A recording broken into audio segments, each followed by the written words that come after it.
अस्सलाम वालेकुम, मैं हूं उस्मा और आप देख रहे हैं टेस्टी रेसिपी बाय उस्मा।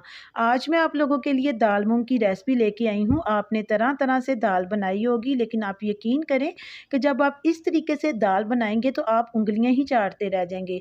तो जल्दी से रेसिपी को स्टार्ट कर लेते हैं। बिस्मिल्लाहिर्रहमानिर्रहीम। इधर ले रही हूँ 1 पाव दाल मूंग, जिसको मैंने आधे घंटे तक के लिए भिगो के रखा हुआ था। और इधर लूँगी 1 अदद कढ़ाई, उसमें मैं हाफ कप ऑयल का डालूंगी। और 1 पाव ही मैंने इधर बोनलेस लिया है। इसकी मैं अच्छे तरीके से बुनाई करूँगी जब तक इसकी जो रंगत है ये चेंज ना हो जाए। और जब तक चिकन जो है ये इसकी मैं बुनाई कर रही हूँ, तब तक के लिए मैं आपके साथ एक दुआ को शेयर कर देती हूँ। अगर आपके घर में किसी की नज़र ख़राब है तो ये स्क्रीन पे जो दुआ आपको नज़र आ रही है, ये आपने हर नमाज के बाद 11-11 दफ़ा पढ़नी है। तो देखिए चिकन की जो बुनाई है ये अच्छे तरीके से हो चुकी है। अब मैं इसको एक प्लेट में ट्रांसफ़र कर लूँगी। इस तरीके से अगर आप दाल मूँग बनाएँगे तो आप यकीन करें कि आप 2 की जगह 4-4 रोटियाँ खाएँगे। ये इतनी टेस्टी और मज़े की तैयार होती है। घी यही रहेगा, घी आपने चेंज नहीं करना। तो 1 टीस्पून मैं इसमें अदरक और लहसुन का ऐड कर दूँगी और इसकी अच्छे तरीके से बुनाई करूँगी, ताकि जो लहसुन की स्मेल है ये ख़त्म हो जाए।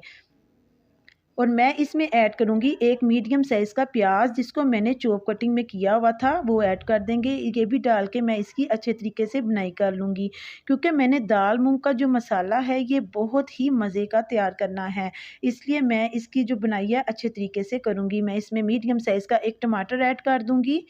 टमाटर डाल के भी मैं इसकी अच्छे तरीके से बुनाई करूँगी। अच्छा, मुझे आप अच्छे-अच्छे कमेंट किया करें और ये भी बताया करें कि आप लोग मुझे किन-किन जगहों से देख रहे हैं। मुझे बहुत खुशी होती है जब मैं आप लोगों के कमेंट पढ़ती हूँ। तो मैंने इसमें 3 से 4 अदद हरी मिर्चें भी ऐड कर दी हैं, वो भी डाल के मैं इसकी अच्छे तरीके से बुनाई कर दूँगी। 1 टीस्पून मैं इसमें नमक का डालूँगी। और अगर आपको नमक कम लगे तो आप नमक इसमें और भी ऐड कर सकते हैं। और मैंने 2 टीस्पून इसमें रेड चिली का डाला है, 1 टीस्पून मैंने इसमें हल्दी का डाला है। ये तमाम मसाले आपने डाल के इसको अच्छे तरीके से मिक्स कर देना है। धनिया पाउडर डालूँगी मैं इसमें हाफ़ टीस्पून के बराबर। तो ये तमाम चीज़ें डाल के आपने इसको अच्छे तरीके से मिक्स कर देना है। तो देखिए कितना शानदार ये जो मसाला है दाल मूँग का, ये बन के रेडी हो गया है। अब जो चिकन हमने फ्राई करके रखा हुआ था, वो इसमें ऐड कर देंगे। चिकन मैंने क्यों पहले फ्राई किया था, इसलिए किया था ताकि जब मैं इसको ऐड करूँ मसाले में, तो जो इसके बोटियाँ हैं ये टूटे नहीं और ये अच्छी तरीके से दाल के अंदर नज़र आना चाहिए, क्योंकि हमने इसको दाल के अंदर मिक्स नहीं करना। तो अच्छे तरीके से जो चिकन की बुनाई है ये हो चुकी है। अब मैं इसमें दाल ऐड कर दूँगी, जो कि मैंने भिगो के रखी हुई थी। दाल की अब हम अच्छे तरीके से बुनाई करेंगे। तकरीबन 2 से 3 मिनट तक के लिए मैं दाल की अच्छे तरीके से बुनाई कर लूँगी। अब मैं इसमें ऐड करूँगी पानी मैं इसमें तकरीबन 3 गिलास पानी ऐड कर दूँगी। जो दाल है ये अच्छे तरीके से, ताकि इसी पानी में गल जाए।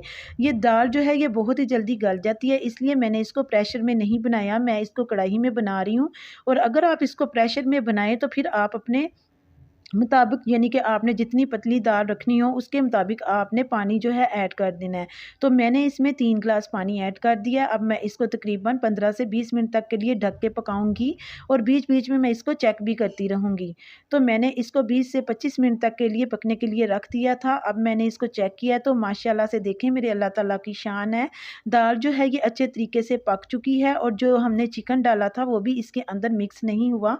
अब मैं इसमें ऐड करूँगी बारीक कटा हुआ हरा धनिया। इसको आपने अच्छे तरीके से पहले धो लेना है, फिर आपने इसको बारीक-बारीक काट के इसमें ऐड कर देना है। मैं इसमें ऐड करने लगी हूँ हाफ़ टी-स्पून गरम मसाला और काली मिर्च का पाउडर। ये दोनों चीज़ें आपने डाल के दाल में अच्छे तरीके से मिक्स कर देनी है। अभी रेसिपी ख़त्म नहीं हुई, अभी इसका तड़का बाकी है, इसलिए वीडियो को आपने स्किप नहीं करना, वीडियो आपने लास्ट तक देखनी है। तो मैं सबसे पहले लूँगी थोड़ा-सा ऑयल, तकरीबन 4 से 5 टेबलस्पून मैंने ऑयल का लिया है, 1 टीस्पून मैंने ज़ीरा लिया है, 4 अदद मैंने इसमें हरी मिर्चें डाली हैं और मैं इसमें ऐड करने लगी हूँ कड़ी पत्ते तकरीबन 5 से 7 अदद। और इसमें मैं ऐड करूँगी 5 से 7 अदद ही गोल वाली साबुत मिर्चें। ये तड़का बहुत ही शानदार बनाएगा ये इस मूँग की दाल को। तो मैं इसमें हाफ़ टी-स्पून रेड चिली का डालूँगी। ये वो मिर्चें हैं, कश्मीरी मिर्चें हैं, जिससे सिर्फ़ रंगत ही चेंज होती है, इसमें ज़्यादा तेज़ी नहीं होती। तो जो तड़का है ये बन के रेडी हो चुका है। अब मैं ये दाल के ऊपर लगा दूँगी। ये बहुत ही शानदार इस तड़के से दाल की जान बनेगी, बहुत ही मज़े की दाल बनेगी। आपने ये रेसिपी ज़रूर ट्राई करनी है। तो देखिए कितनी शानदार लग रही है, मेरे अल्लाह ताला की शान है, कितनी मज़े से की लग रही है। देखने से ही उम्मीद करती हूँ कि आज की वीडियो आपको ज़रूर पसंद आई होगी। ये दाल खाने में इंतहाई और टेस्टी और मज़ेदार थी। आपने ज़रूर बनानी है और मुझे आपने कमेंट में बताना है कि आप लोगों से ये जो दाल मूँग की रेसिपी है ये कैसी बनी है। तो उम्मीद करती हूँ कि आज की वीडियो ज़रूर आपको पसंद आई होगी। अगर पसंद आई है तो लाइक शेयर करना मत भूलिएगा। अल्लाह ताला आपको खुश रखे, आबाद रखे। आप मुझे अपनी दुआ में याद रखिएगा। अल्लाह हाफ़िज़।